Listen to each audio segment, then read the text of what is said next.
था, हम लोग जब छोटे थे, आप लोग भी जब अपने छोटे थे, तब क्या होता था कि दूषित कर्म करने वाला व्यक्ति छुपके करता था। जैसे कुछ खाता है, कुछ पीता है या कुछ भी गलत करता है, छुपके करता है। अब फैशन हो गया है, अब खुले खुले करता है, खुलेआम करता है। एयरपोर्ट पर चले जाओ तो एयरपोर्ट पर भी एक अलग से कमरा होता है, उसमें सिगरेट पीते हैं जाके लोग, धुआं उड़ाते हैं। उनको लज्जा नहीं आती वहां जाने में। बचपन में मुझे याद है कि मैं स्कूल जाता था, मेरा पैंट फट गया था यहां से, तो मैंने मम्मी से कहा, मैंने कहा दूसरा पैंट दिलवाओ, तो हमारी मम्मी ने वही रफू कर दिया, बोले यही पहन के जा। इतनी लज्जा आती थी, बताओ यार ऐसा पैंट पहन के जा रहे हो। और अब अभी बंबई में एक जगह मेरा पॉडकास्ट था, उसका वो जैसे ही बैठा उसका घुटना बाहर आ गया यहां से। मैं उसको देख के बोलूं, मैंने उसको सीधे यही पूछा है कितने का है? 12,000 की जीन्स। उसको लज्जा नहीं आती थी, कोई फैशन है, सब लोग पहनते हैं। पर अब समय बदलता जा रहा है। जिन चीजों को पहले बुरा माना जाता था, अपशगुन माना जाता था, गलत माना जाता था, छुप करके किया जाता था, अब वो फैशन हो गया है। जब व्यक्ति गलत करने में लज्जा नहीं कर रहा, तो हम कृष्ण बोलने में लज्जा क्यों करते हैं? हम तिलक लगाने में लज्जा क्यों करते हैं? हम धोती धारण करने में लज्जा क्यों करते हैं? जब वो लोग संसार के व्यसन में उनको किसी प्रकार की लज्जा नहीं, तो हमको ठाकुर जी का होने में लज्जा क्यों? मीराबाई कहती हैं, जिन भेषा मारो सावरो रीझे, जिन भेषा मारो सावरो रीझे, जिन भेषा मेरो गिरधर रीझे, जिन भेषा मेरो गिरधर रीझे, जिन भेषा राधा रमण जो रीझे, जिन भेषा राधा जो रीझे, जिन भेषा मेरो गिरधर रीझे, जिन भेषा मेरो गिरधर रीझे, मैं सोही भेष धरूंगी, हो मैं तो सोही भेष धरूंगी, हाँ मैं तो सोही भेष धरूंगी, हो मैं तो सोही भेष धरूंगी। अरे हाँ मैं बैरागन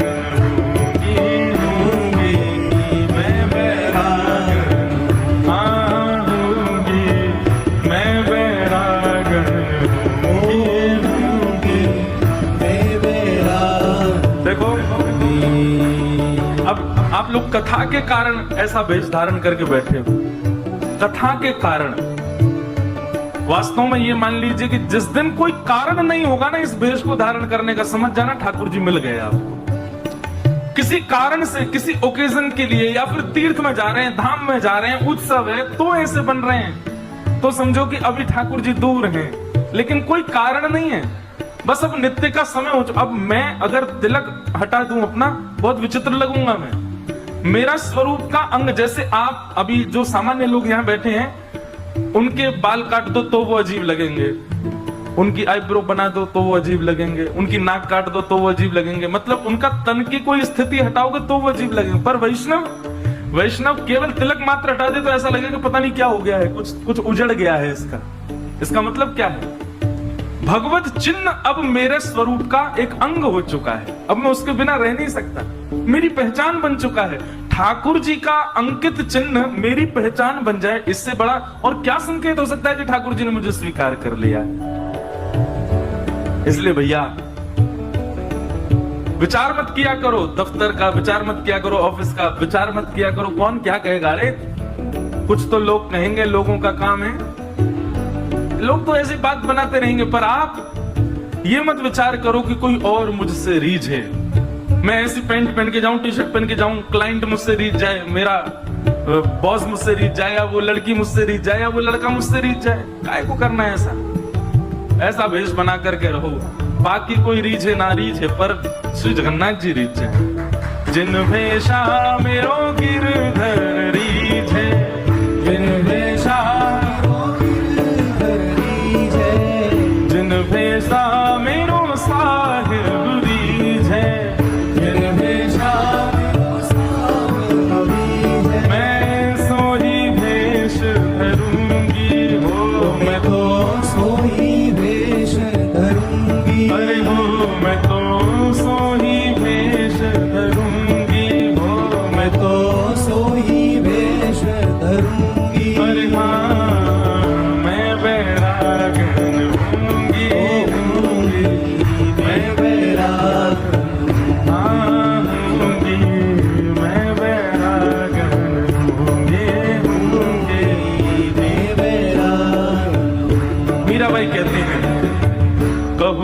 कुसुमल साड़ी रंगावा, कहो तो कुसुमल साड़ी रंगावा, कहो तो कुसुमल साड़ी रंगावा, कहो तो कुसुमल साड़ी रंगावा, ओ कहो तो भगवान भेष, कहो तो भगवान